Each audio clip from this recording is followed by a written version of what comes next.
All righty. Okay, Bob. Okay, Don. All right, so we are ready. Welcome. It's good to see everyone again. Um,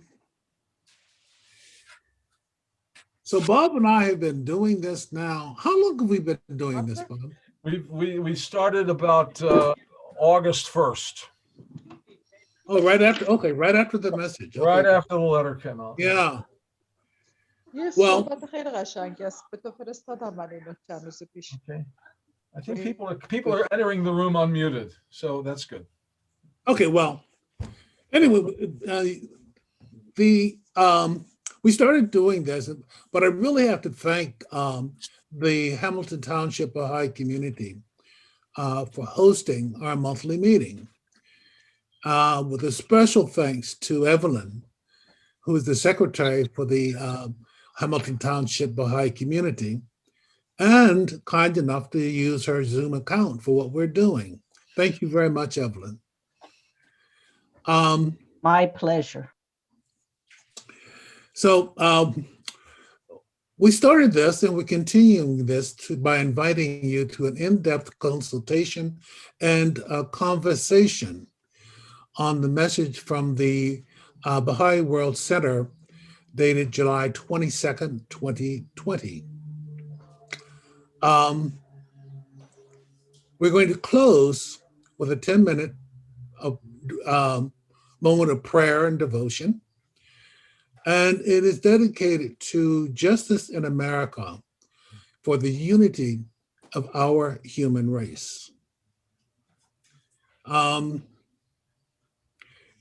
This story, I find that what Bob and I are doing is it's interesting because Bob and I have known each other for more than 40 years.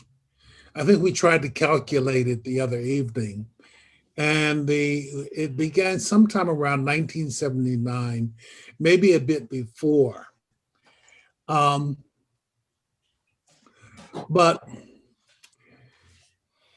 in August, when we started meeting, we were particularly excited about the following words from the Baha'i World Center. And those words are, your approach instead will be distinguished by maintaining a humble posture of learning, weighing alternatives in the light of his teaching, consulting to harmonize differing views and shape collective action, and marching forward with unbreakable unity in serried lines.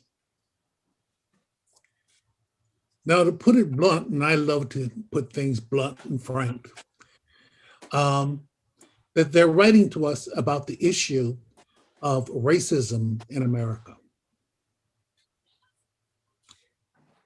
A little further, they write, let neither think that the solution of so vast a problem is a matter that exclusively concerns the other. Let neither think that such a problem can either easily or immediately be resolved. Each one should endeavor to develop and assist the other toward mutual advancement. Now, if nothing else, this last year has been a very unique period in our human history. And it has certainly been an unbelievably difficult and historically disastrous year in our global village. Many family and friends are in mourning. Many family and friends have lost their closest loved ones. It is an event that has demanded that we learn things about ourselves that we had neglected to learn. It's made visible to us the need for global interaction and interaction. But it has also created space and voids that only family and friends can fill. So we decided tonight that we wanted to share a bit more about what we have learned during our friendship, about each other, and about ourselves.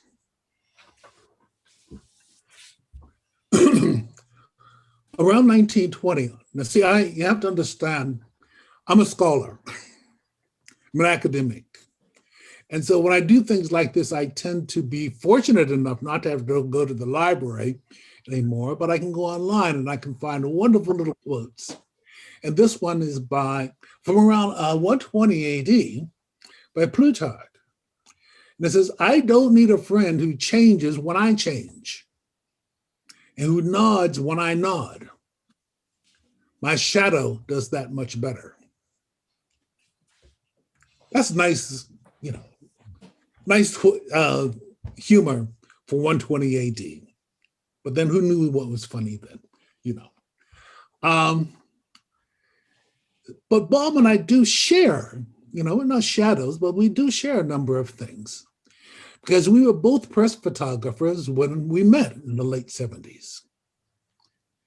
We're both very curious about human cultures. And when we get together, that's something that we share.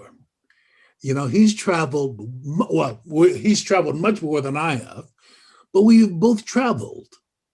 And we share those things that we've seen together, that we've shared among each other. So, it's our interest in human culture is something we love about each other.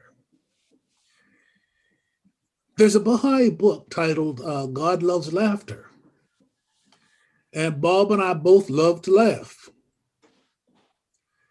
And Bob being a Baha'i is important to me, as we both share the same spiritual values, expectations, and responsibilities. So now I've talked before about how I learned, after knowing him for more than 40 years, that I learned that I trust him. But what does trusting a friend mean? What does trusting a friend mean? It means that we can share our stories with each other, our true stories, that we might not share with anyone else. Okay. The stories might be and have been about my vulnerability. And I've learned that I need to share hurt with someone whom I trust and not suppress them and go home angry. And I'll explain that a little bit further later on.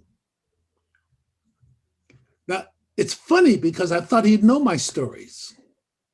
I mean, after all, in the African American community, we really discussed those stories. And I thought everyone knew them, but he didn't. And I was surprised that he didn't know my stories. I had never shared them with him. He was really surprised when I told him how much time that my family spent talking about racism.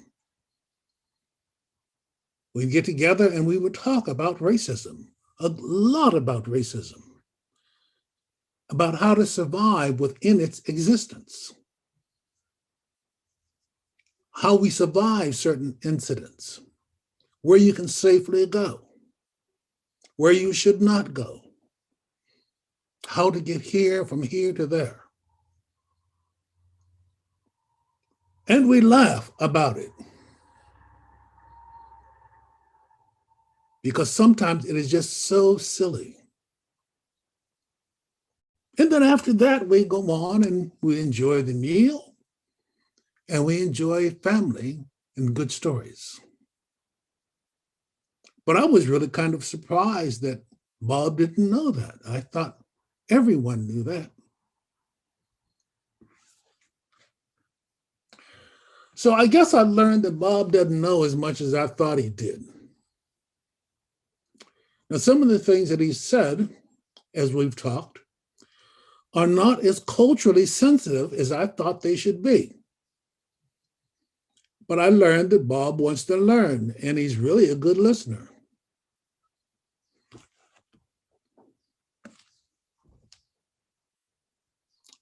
Around 500 BC, Pythagoras wrote that friends are as companions on a journey who ought to aid each other to persevere on the road to a happier life. So Bob and I share making each other better people. So I'm going to share something with you that might hurt your feelings, because I thought when I said it, I might hurt Bob's feelings. And you might have said this. But when Bob introduced me, he often introduced me as someone who was well-spoken. Now, out of the many thousands of words that we've shared each other just within this last year, those words stuck in my mind. I mean, of course, I'm well-spoken. I was born and raised and educated in American speaking English. Now, I know that it's also this kind of this little microaggression that many Black people see as proof that a white person is viewing themselves as superior by recognizing that a Black person was well-spoken. So I thought, since Bob and I are doing this, he's going to introduce me a lot more. So I needed to say something about this. You know, I thought about it and I thought, well, it's a colloquialism. You know, it's just this phrase that in very common usage, and it's often said without thinking about its true meaning or its impact. And I know he didn't mean it in the way that I could have perceived it, but, well, as I said, knowing that he was going to introduce me many more times as we work on this project, I needed to say something. And I thought that what I would say would sting a bit and that he might be embarrassed. His response was not what I thought it would be. He said, "Thank you. You just made me a better person." So when I began thinking about what I've learned about our friendship this last year, I also try to think about what was most important. I'm almost embarrassed to say it, but I've learned that I can just relax and enjoy sharing dumb stuff with Bob. And because maybe I trust him, and I don't feel that I need to prove that I'm not dumb. I don't need to prove that I'm intelligent. I can just relax with him and share dumb stuff. And we laugh, and there's a power to laughter. After all, God loves laughter. So we share the things that make each of us better people. So that's what I've learned about in the last year about my friend, Bob. So Bob, I'm not going to introduce you, you introduce you, because we all know who you are. You know, you're this guy who has been around the community for so long, has taught so many of us and educated so many of us and shared these stories with us in your global travel. And you have so many more things, and I would probably spend a half hour if I listed all of them. But Bob, would you tell your story, please? What have you learned? Well, you know, learning for me is not all that easy. Don and I have known each other for a long, long time, and he's saved me from putting my foot in my mouth many times. Many times. I had a presentation that I had taken to several cities in the country about Martin Luther King and Martin Luther King Day, and I kept referring to slaves and slavery, and Don just very nicely one day he said, "You know, Bob," he said, "people aren't called slaves anymore; they're called enslaved people, and we don't we don't want to label people as being slaves. It's that they were enslaved illegally and morally by other people. And I said, well, that makes sense, but I didn't know that. And there's a bunch of stuff that you can learn. Now, Don and I have been friends for a long time. We did museums. He would meet me at the urologist office, and we'd go to an art gallery, or I'd go to one of his exhibitions in Philadelphia. And it was really this July 22nd letter that really got us focusing on the fact that we should not be two retired guys. Rather, we should just be two warriors for justice, and that's kind of what we decided. And Don and I, we're always happy to talk about our friendship. We're doing it all the time right now. This is I want everybody to understand what we're trying to do and what we're trying to recruit to do, and which means we'd love to recruit you as well. This is our mini micro effort at bringing into reality our dream of a world that is just no longer crippled by prejudice. It's a world that's no longer characterized by separation or stratification. We want the world that Dr. King dreamed about. It was 58 years ago, and I happened to have been in Washington that day, visiting my aunt. 58 years ago, that famous speech at the Lincoln Memorial, he spoke of his dream for America. And he was talking about his own children. People don't realize that he was talking about his own children. He said, I have a dream that my 4 little children will one day live in a nation where they will not be judged by the color of their skin, but by the content of their character. I have a dream today. And of course, he was dreaming about justice and decency and equity and civil rights and human rights and personal safety and freedom from violence and oppression, simple, basic fairness, which we still don't have in our country. Don and I are determined that we will be workers for race amity, that we will labor every day to put an end to hatred, injustice, discrimination in any form, separation in any aspect of life. And we're going to work with the tools of love and of friendship. About a week after that beautiful letter came from the Baha'i World Center last July, we figured out how 2 friends, us, were going to respond. And we started working on our first presentation about the power of friendship. We want to do what the 2 of us actually can do. I have a partner. His name is Don. He's got a partner. His name is Bob. And we are working on a cellular level. We're working under the grass. We're working at the level of the grassroots, which you can't even see. We're working on the lowest common denominator, the friendship of 2 people who are sworn not to let the difference of our skin color separate us. This whole business of racism must be eradicated. We must be anti-racist. And we want to do everything we can to end it once and for all.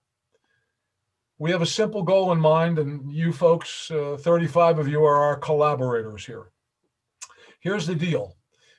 People we know and people who we can reach, we hope that what you will do is find a friend and dedicate that friendship to undo, take down, knock over, and upset anything that would separate God's people ever again. It's simple, but it's not easy. And the process that we have in mind is this. First, think of somebody who is your friend or an acquaintance, or somebody who may be a neighbor, but it's got to be somebody who does not look like you. Talk to that friend and see if they would like to deepen the friendship that they already have, and work with you in pursuit of race amity, to unite your part of the human race. Solve the problem for 2 people and encourage more people to do the same. Now, Don and I had a real specific conversation in July when the letter came out. And we've been talking just about every day since, and we've been talking to a lot of people thanks to Zoom. And the idea is spreading, and it's spreading right now. You're going to help it spread. I'm convinced of that. There's a beautiful passage in the Baha'i writings that guides us and motivates us in this work.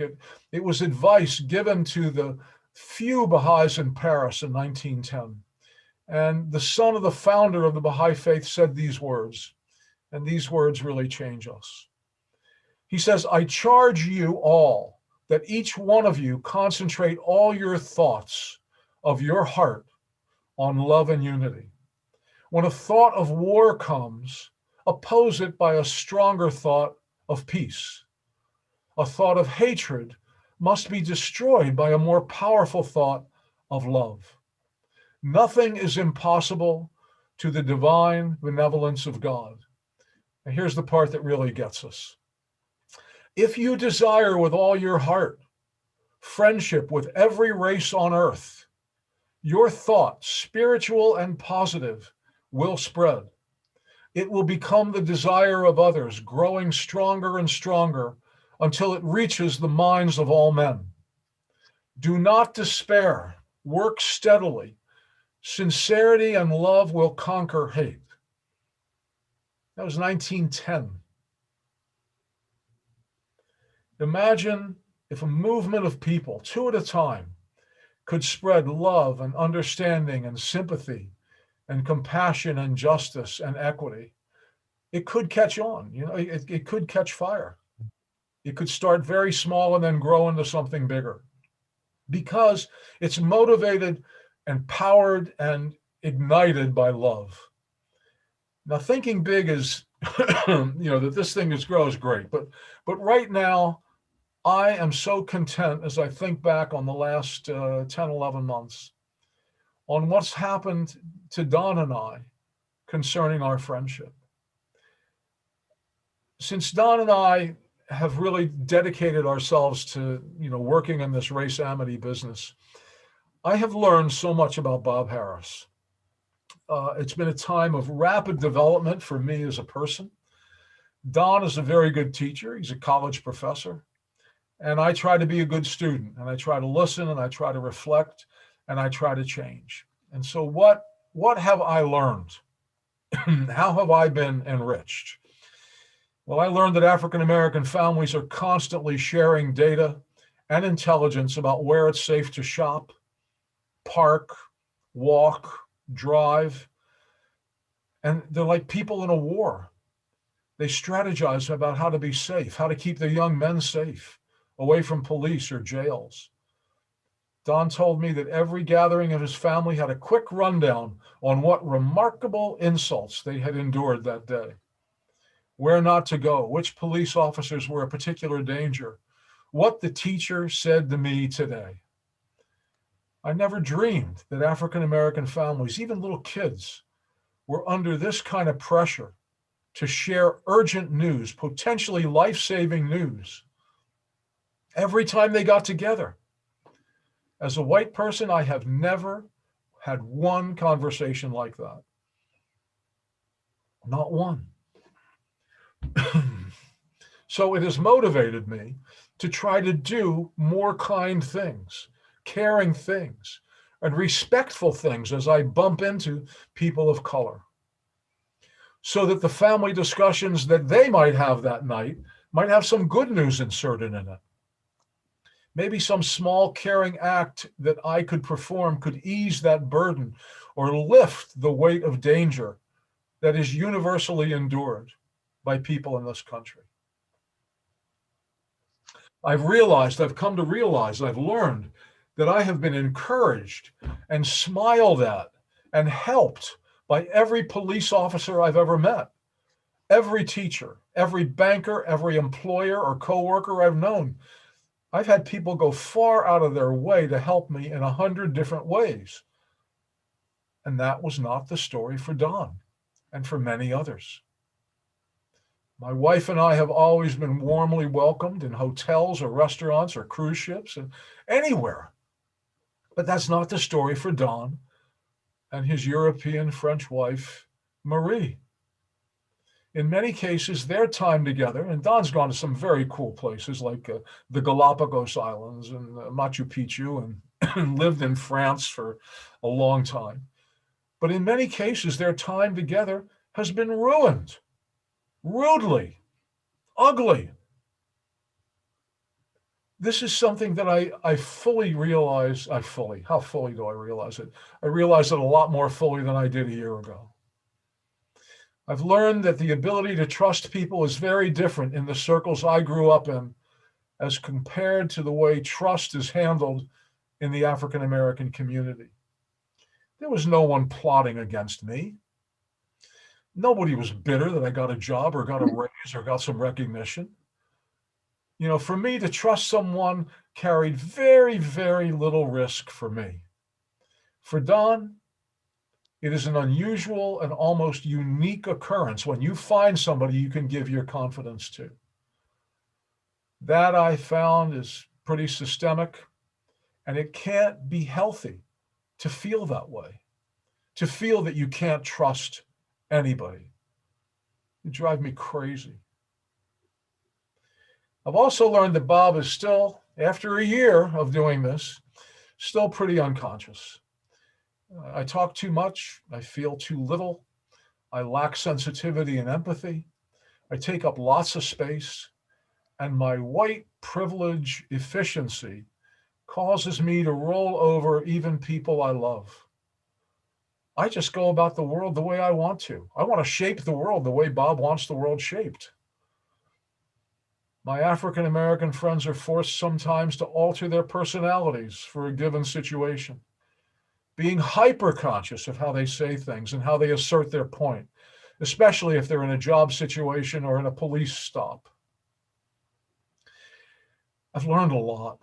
I could list lots of ways that Bob has benefited from this purposeful focus on our relationship. Don is a patient and loving teacher, and I've benefited from that. But let me get to what's the most important thing I've learned. I really, really, really learned that I really, really, really needed a friend to help me see. I was blind. Don helped me see things that I would have no way of knowing if he wasn't my friend. I had no insight. I was scared to find out. I needed to find courage to reject so much of our society that is unjust and needs changing. Whenever I needed courage, Don encouraged me. He gave me the heart I needed. Mostly, he was the one who was willing to walk with me, to listen to me, to love me, so that we could team up to try to do some good.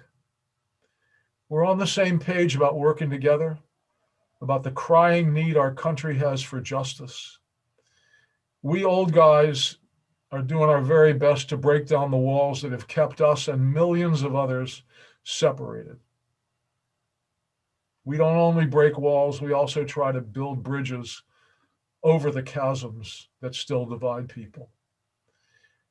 We hope that we can inspire some of you to try this intentional friendship thing. If you want to try, we are willing to meet with you and share some of the nitty-gritty things that have helped us build a much stronger friendship than we had in the past. We're at a point now where neither of us had ever experienced anything like this before. We're thinking that we would like to help form an interracial friendship support group. That's kind of what we have in mind. And, you know, I think you get what we're proposing. I think we've talked enough.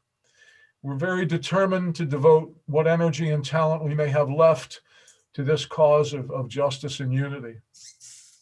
We want to call on you. We want to call on you in the order in which your hands go up. And we want to be sensitive to others so that we keep our sharing to about 2 or 3 minutes. And we'd like to hear your ideas on how each of us can make a contribution to this work of race amity. I think you get what we're wanting, but you know, one thing I did not hear, I hear Don share are some things that he shared with me, and maybe this would be a good time to do it. But Don, do you have anything at all to add before we call on people to share? Yeah, well, you hinted at something about the travel, and I'd like to fill that in so that it's not a blank. Okay. A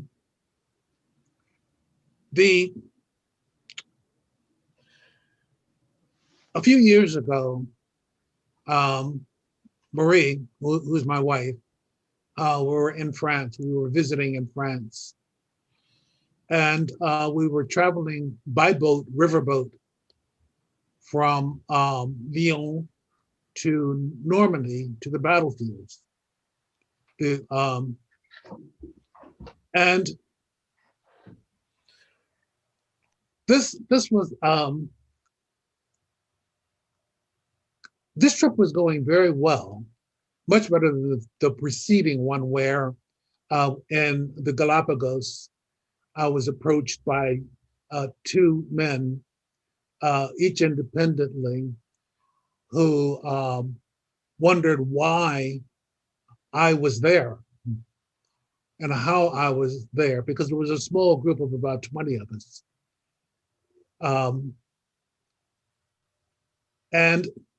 But as we were in the cemetery in Normandy, a man who was part of a white couple dressed in the American flags, American flag pants and American flag t-shirts. And in the cemetery, he comes and he gets in my face very close, and he practically spits. And he says, "It's too bad you people didn't have anything to do with this." And he turned and walked away. And I started to answer him. And he said, "Oh, I know about the Tuskegee Airmen, but I wasn't here." And so I walked away, and I went and I said prayers at a Jewish cemetery, a Jewish grave, and a Muslim grave, and a Christian grave, because they're all marked, of course, there with the religious affiliation. And then I left and waited for the group to come.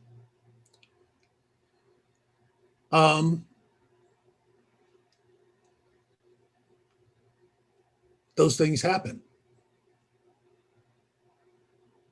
So I just wanted to kind of fill in that one spot, because I think it needed filling in as to the kinds of things that can happen just simply because I'm a Black man.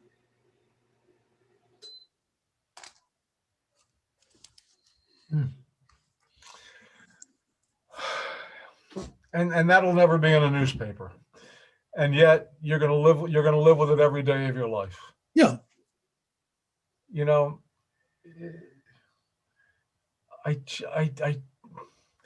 just continues to boggle my mind.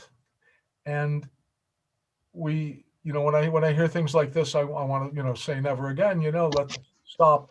And essentially it means to change people.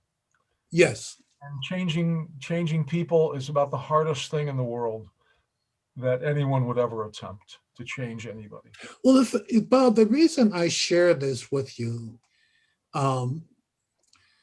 is I share these with you because you listen and you hear. And I think you share.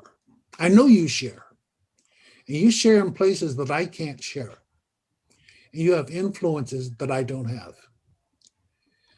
But that story and many other stories of things that happen, just for example, we're encouraged within the faith to marry interracial. But I'll tell you, it's not easy. It's not easy for Marie. It's not easy for me. But we've arrived at 54 years. It'll be 55 years this November. But it has not been easy. So, but I'm anxious to hear what others have to say now. first of all, I've been in Baha'i for like 47 years, and I'm autistic. And I just recently moved to this area and went to one Baha'i meeting, and then, we went into lockdown. So I'd never done Zoom or anything like that. And we were on a Zoom one day, and it was a Black lady. She was a grandmother like I am, and her son was in there helping her get on Zoom, because if any of you guys are old enough, you know that this doesn't come easy to some of us older people. And he was really upset with something. And my form of autism is like I pick up on people's feelings, which is not normal for autism. But anyway, he was so upset about something it was when George Floyd had been killed. And it just moved me in such a way that like it was put me in so much pain that I got on the news afterwards. And I was watching and just, first of all, hearing grown men, Black men, cry and be honest about their own personal stories. And I went through probably about a month. And then I found something about Derek Smith, about the pupil of the eye thing. And I just did Baha'is, like my aunt, stuff like that. It was like, I was so distressed. Like, how did I not know all this? Because I'm not stupid. You know what I'm saying? And so I've spent about a year doing really hard work on myself and, listening to all kinds of stuff that I'm also ill. So I'm, don't get out much, but there's a lot of stuff on YouTube besides Baha'i things, and trying to learn so much that we had a mass shooting here in our town, and it happened to be a Black on white. And I had learned that the man who shot the people, his parents had actually lived on the same road as the people that he shot for decades. But he was Black, and I found out that he had a young son. I thought, oh my God, what's that going to do to him? And nobody here seemed to really understand that. They were all concerned about the white people that had been killed. And I was scared about that little 7-year-old boy. And we were on a regional Zoom, and almost everybody had gone, but one of the auxiliary board members held up this beautiful poster of had pictures of they were like a painting of 4 Black faces, and this lady in south of Atlanta was going to have a memorial service in April for these 4 people. And I looked at it and I just asked, like, whoever's doing that, can somebody please give them my phone number and tell them to please call me? I just felt like I needed to talk to somebody Black because nobody white here understood. And it was really funny because I called and I had been crying for days. And so when I finally called her and I asked her, I said, told her where I'd gotten her name from. And, they said, oh, call her. She's fine, And when I called it, I was just literally crying from the bottom of my heart. And it was really funny because after we got kind of, she kind of, talked me down from it and kind of explained kind of how Black people do things in situations like that. It was funny because after that, she said that, you know what? She said, I want to tell you that I had to fight my initial reaction, which is like a Black reaction, that, you had no right as a white person to be feeling the kind of pain that you were feeling. And I had to fight my own anger at you like that. But she says, I just see now that you've been touched by the Holy Spirit. And so we talked about that, like, oh my God, what did we just learn from each other, and how much, oh my God, she was able to help me work through that. I couldn't have been more upset about this child had he been my own grandchild. And so when you said that about finding somebody, it's like we exchanged phone numbers. We just haven't talked again since. I sent her things, forced her memorial services, and it was like a stop the violence thing, a Black on Black thing. And that I was praying for her and stuff like that, and her group, and just hoping that a lot of open souls would be there. And but that's perfect. I'm going to call her after this is over and see if she would like to do this with me. Yes, that's a great idea. That's a great And idea. she's been a Baha'i for like 47 years too. She became a Baha'i in the town that in California where Judge Dorothy Nelson. Sure. And so like her kids, William Sears would come visit, and he'd like, put his kids on her knee and stuff like that. And we were talking about that too, the things that, just aren't anymore. We don't have hands at the closet anymore. Beautiful. How, Laura, but that was Thank you. Listen, thank you so much, and let us know Thank you. how conversation goes. Okay. I will, but that was really, we were both kind of amazed that we had, didn't know that about each other, and that she had to work on that, Yeah. herself. And I just told her how much I appreciated that. So yeah, I can't wait to call her about it. Don and I do this every month, and we hope we get to hear how some of these stories end up. That would be Yeah. great. Cool. So I think Rodney was next. I'm sorry. I think Rodney was next, right? No, Rodney. I'll tell you what. Rodney will come right after Gene. Okay. Okay. Let's go. Gene in the Panhandle of Florida. Hi, Hi. everyone. Hi. Can you see the hands that are raised? Can you all see them on your screen? I see them. Sure. Okay. Do you see that mine is brown? Yes. I don't know how that happened. Well, welcome. It's a miracle. It's fine. I mean, there's all kinds of things you can do on computers, which I don't know, but anyway, I'm glad. Gene is a direct descendant of Moses, so anything is possible. We were in the airport in Tel Aviv, and they said, Moses, what are you doing here? And I so wanted to say, we have some commandments for you, but I didn't dare. I know they're very rigorous with their inspections. So I left that out. But anyway, I am here in Florida in the Panhandle, and I've been working with Smitty, William Smith, who has Yeah. the raceamity.org, yeah, and his group. And I found a group here in Florida who've been very helpful to me down in Tampa, Clearwater. So I have contacted my county commissioners in Santa Rosa, and I got some of my Baha'i friends to do the other 2 counties. We now have 3 counties here that we're working on trying to get people involved with this race amity, which differs from our race unity. I mean, it's the same day, actually, right? The second Sunday in June. We call it race amity, or unity. But this is a group of people, like-minded people, as we call. So I'm working with them. And what I try to do, I guess that's what we're trying to say. Today, we had occasion to be out a couple times. And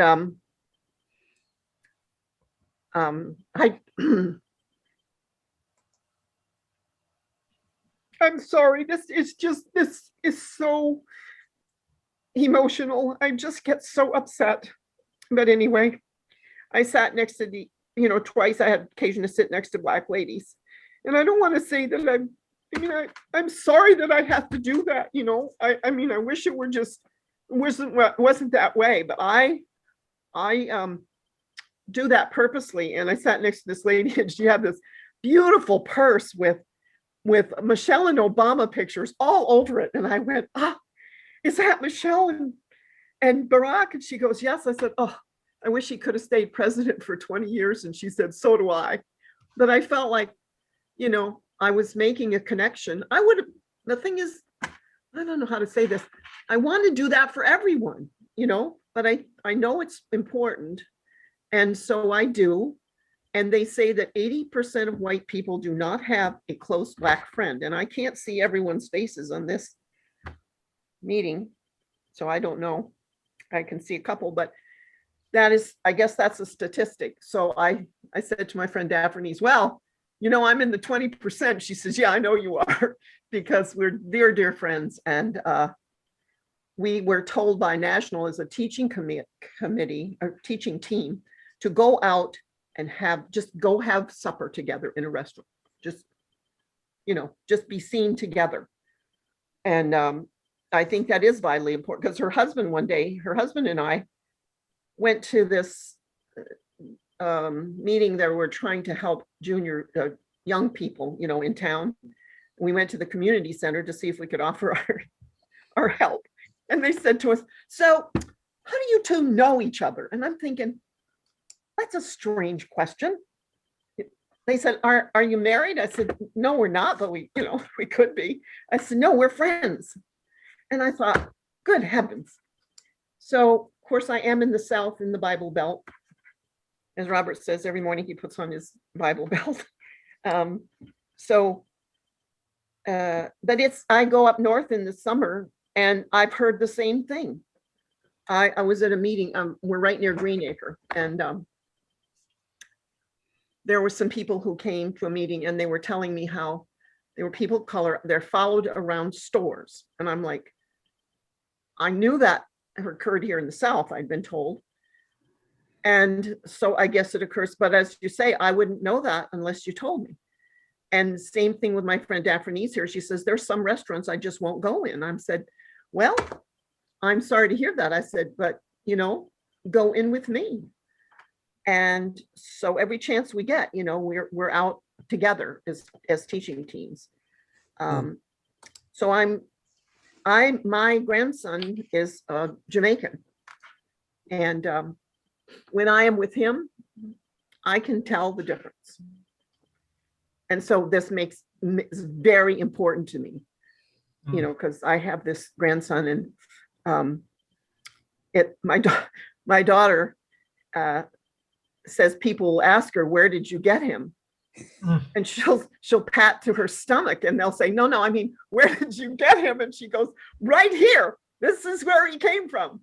And he's a wonderful young man. He's 19 and he has developmental disabilities. So I think there's a lot of things he's not aware of, which I don't know, maybe a blessing actually. When he was a little fella, he said to his mother, I'm different. I can't read and my skin's a different color. So he knew, but he's a love bug. I love him dearly. I'll see him soon. And he thinks I'm, the greatest.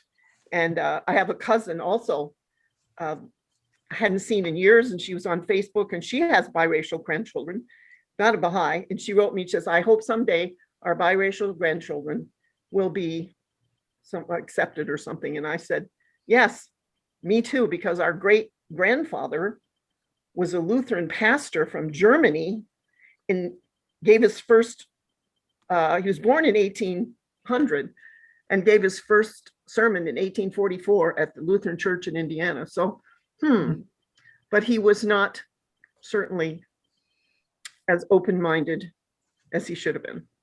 So I'm making up for him. And I guess those are my comments, but I'm going to the Race Amity conference next, was it the 20th? Yeah. 21, 22, and 23. Yeah, I went last year and it was fabulous. And Everybody should know about that Race Amity conference. oh my, yeah, it's not too late. They're looking for volunteers, and I think you can go for free if you volunteer. So I can't add much. Being a white guy like Bob, I've been sheltered all my life in the white world, so I don't know another experience, and I very much feel for my friends of different colors and different ethnicities. But I know one thing, it's very easy to make friends with them. Very easy, because they're open. A kind word, opening the door, offering to help, visiting them when they're my neighbor, which I do regularly. All these are opportunities, and there's plenty of opportunities. So I'm like others of you here. I try to take advantage of those opportunities. Beautiful. Thanks, Rob. And there sure are plenty of opportunities if we would just take them. The next one on the hand raised list is Bobby Weber. Mr. Weber, sir. Well, first of all, I wanted to thank Bob and Don for being such good friends and helping us all. And I would be interested in the racial amity support group because, there's so much that we don't understand and know as white people. And I've been lucky to be associated with the Not in Our Town group in Princeton over the last, 3-4 years. And I don't get to do as much as I'd like with them, but, it takes a lot of learning about our past to understand the present. And it's not something that was ever intentional for most people to be racist. It's something that's ingrained in the society. And learning the true history of this country is really helpful. And having friendship with people of color is really the main solution for certain, because how can you make change in this venue if you're not, changing people's hearts? It can't be done through laws. It can't be done through protesting. It has to be, breaking bread together and having, some deep conversations like you guys have had. Now, I have two granddaughters who are biracial, and I do worry about them because I've seen their mother, who is Asian descent, had terrible things said to her right in our town. Yeah. And if I was ever with her when somebody did that, I don't know how I would react, quite frankly. And I hope it doesn't happen. But we need to know the real truth. We've got to have the education in schools changed, because the history that, at least what I learned in school, it's so far off the reality. It's really sad. And, these microaggressions that you're talking about, Don, that's something that most white people have no clue. Like we feel like we're talking kindly and nicely sometimes, and we're offending people. So, that could be really disturbing and embarrassing. And so anyhow, there's more people that could have a lot more to say than me, but thanks again, guys. And, let's keep it going, and everybody try to find friends of color and difference. And you have to find the time for it, because we're all so busy. You have to make it something that's really important to you, or it's not going to happen. Thanks, Bob. Words don't go far. Yeah. Words are not enough, for sure. Bob, let me say something real quick about that. And that the idea that between friends, I said I hesitated sharing with you something because I didn't want to embarrass you. And I think that's, it's something we don't want to do as a friend. So your response that you made me a better person was great. Because that's what we do for each other. So we have to get past that point of being afraid of saying something, and recognize that as a friend, and this is where you need to team up with someone, is that we make each other better. That's the deal. I mean, that's the deal. That's the deal with friendships, families, associates, that we help each other. That's for sure. So who was next? Anne? It's Scott, Ann, and then Dr. Gadari. Okay. Yeah, I guess I have three quick things to talk about that have to do with opportunities to associate with people that are different from you. One of them is a story about noticing something. One of them is a story about being educated about something. And one of them is ultimately a story about experiencing and feeling something. So the experiencing something was, and of course, Don being in Philadelphia may recognize where I'm talking about in the city. I used to go to Temple University, and I lived just north of Temple University on Broad Street, between Broad and Dauphin, or between Susquehanna and Dauphin, right across from the Uptown Theater. One of my thrills back then was being able to go walk across the street and see every famous Black act in the world show up there, and being one of the only white people in the audience. But the people in the neighborhood kind of knew me by that time. But the noticing part was there's a grocery store we go to a couple doors down. And the noticing was to go, huh, look, the prices are up today in the grocery store. And then finally having one of the neighbors say, yeah, it was food stamp day. So they'd raise prices to get more food stamps from the people who now they knew had money or food stamps to spend. And of course, the people who were going there mostly either were college students who didn't have the food stamps, or were the African-American families, many of them who needed them, because it was considered the North Philadelphia ghetto, really, where we were living at that time. And then years later, when I worked at the Bell system, I lived there during a time when AT&T was forced to go through a lot of affirmative action training because of some lawsuits they went through. And I was at one session on awareness of African-American issues back then. And the learning was hearing for the first time that, well, we folks know how to live in your world, but you certainly don't have to worry about living in ours. That understanding that Black people had to live two different worlds.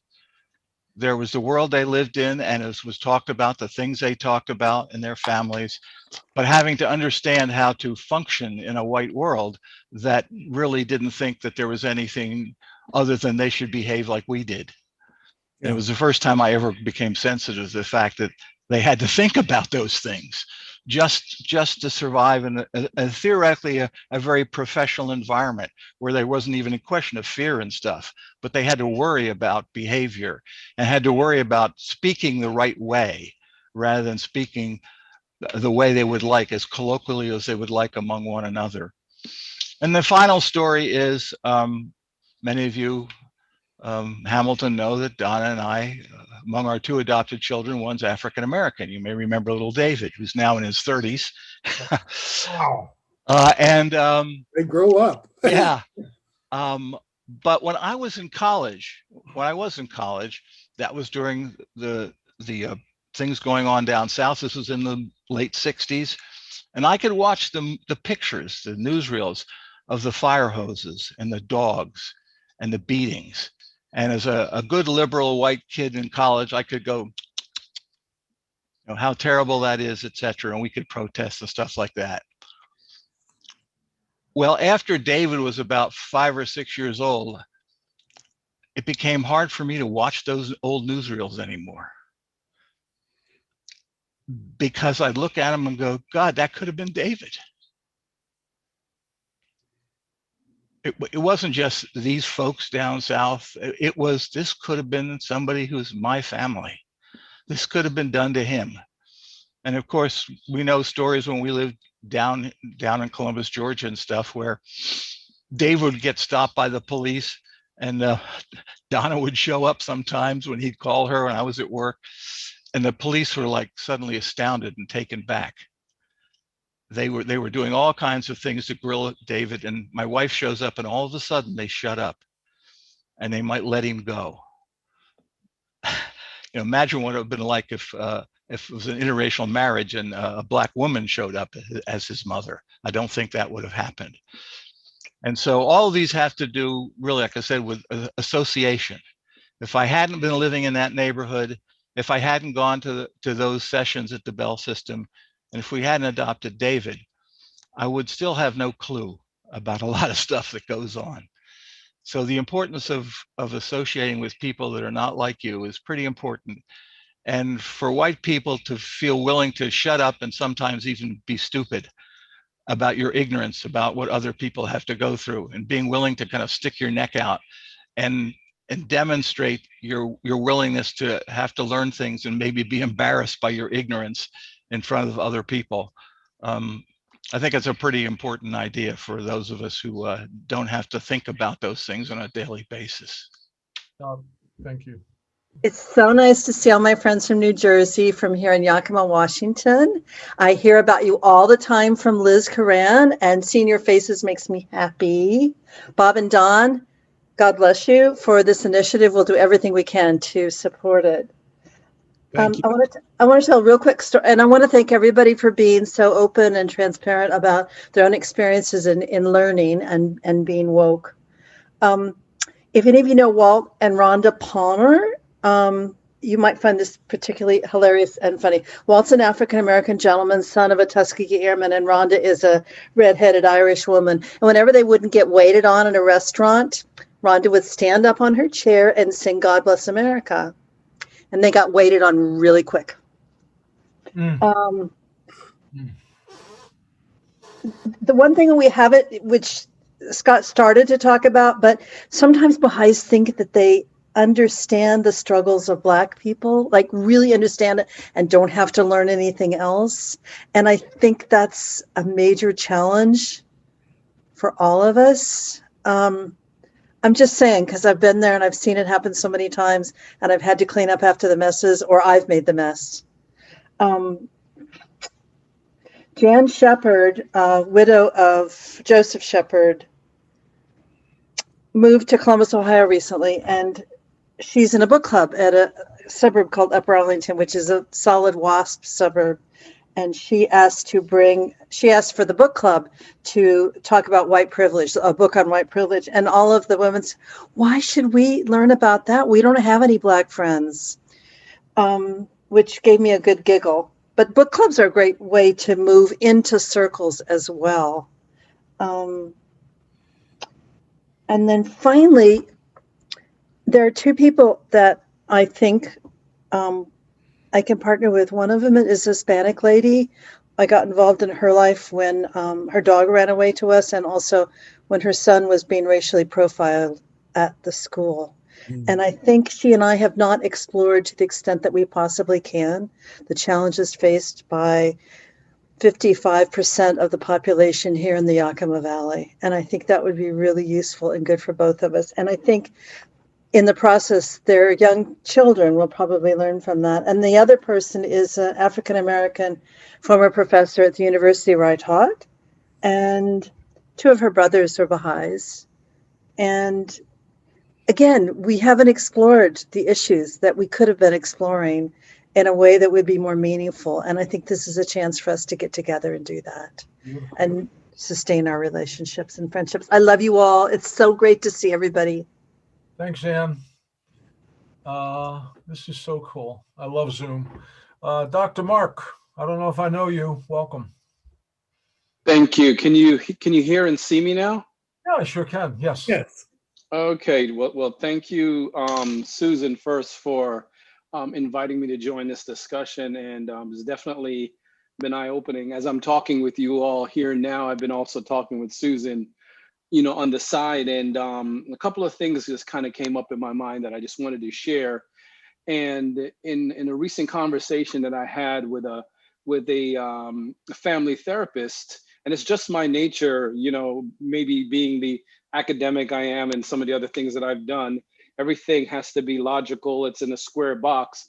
And she just said to me, Mark, one of the things you have to understand with some of the things that you are having trouble with is that psychology will always trump logic. So I know within this discussion, we probably can all agree, and everyone, racism is bad, and this logically it doesn't make sense. But this is a theme that kind of came to me here as you all were talking. And the other part of it too that I wanted to share with you all, Bob said when he was talking about this is what we've been taught. And also Scott mentioned about the newsreels. And I bring all this stuff up because I wanted to give you guys a perspective of a person of color who is a dual citizen. I was born in Jamaica, and I came to this country in the early 80s. And one of the things that I find interesting about racism is that I finished the 3rd grade in Jamaica and started the 4th grade in the New York City school system. And I would say sometime in the 5th grade that they began to show the Eyes on the Prize series. And just as Scott talked about with the fire hoses and the dogs and all of this type of stuff. And I remember this sinister feeling coming all over me about how evil and how sad this was. But the other thing that struck me later on at that young age was, wait a minute, these people look like me. I think am I a part of this group of people? And I think that was the first time in, whatever age is 5th grade, that I had a sense of color, our identity. And why that is important is that, this idea of what a lot of whites experience in this country. And I understand this back and forth discussion about guilt and white guilt and stuff like that. And a lot of it is not your fault, because I could easily say, as a Jamaican growing up, I saw other Jamaicans that ran the country that looked like me, and on all functions of society, we were not poor Jamaicans at all. So I didn't understand that there was this thing of color difference or subjugation or anything like that until I came to the United States, right? So what's the connecting piece here, right? You have 2 slaves, right? Because in the Caribbean, you also had slaves that were dropped off in Jamaica and in other places. And I always think to myself, you have an enslaved people that were given their freedom, versus in our country, meaning in Jamaica, what is taught, right? Again, Bob talked about being taught. What is taught to us in Jamaica is this rich history of violently expelling the colonials that were there, and this sense of independence about our country, our people, and very similar to the Baha'i faith, our moniker of out of many, one people. It's on our dollar bill too, of all genders and races. This name that you see, Gidari, my grandfather and his 3 brothers came from India, and one of the brothers went outside of the Indian caste system and married a Black woman, and hence my father, et cetera, et cetera. So, again, psychology trumping logic. In this school system here, we are taught this history again. Of course, Martin Luther King and Rosa Parks and all this stuff is an important part of history. But one of the things I struggle with, and now I'm a parent of a kindergartner and a fourth grader going to 5th grader. One of the things that shocked me that I had to have a discussion with my daughter's school about is the kindergarten teacher teaching them about Martin Luther King. Right now, you may say, okay, Mark, there's nothing wrong with that. But it's what my daughter said to me the very first time that she found out about Martin Luther King was, and she was very disturbed, and we were in bed and I was reading her bedtime story, and Daddy, I learned about Martin Luther King and some kids were treating him wrong, but Daddy, I don't understand. Somebody shot him in the head.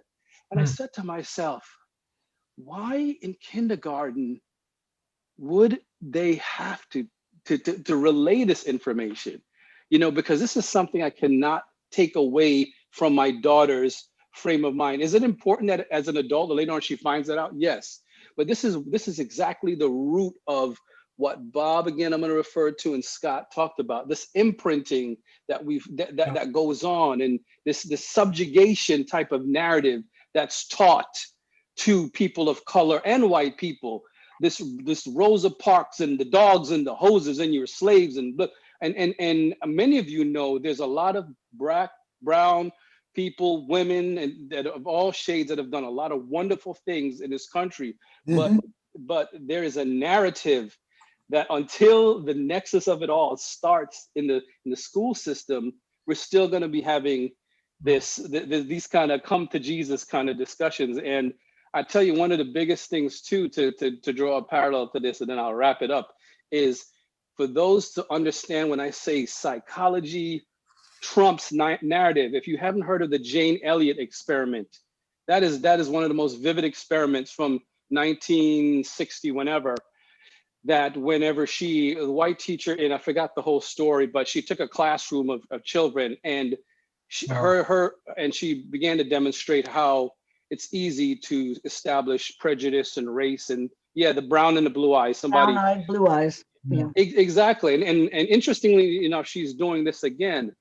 But the final thing that I'm going to say here too is, and I said this recently to someone, but the Civil Rights Act was in 1964, right? That's 57 years have passed. Not one generation has not still passed of all of this baggage and stuff to clean out all this stuff. And and maybe that's on what it's going to take. So I just thank you all for this wonderful discussion. And being white, growing up, I was never aware of what it was like to be a minority, because I never was. And I think that is an element of white privilege in terms of not ever having to worry about that. We lived for 4 years in Liberia, where for the first time, I was a minority. And I was the only white at the University of Liberia. So it was a really interesting experience, in that people seemed to think they knew me and knew things about me just because I was white. And I remember feeling angry and humiliated when that happened.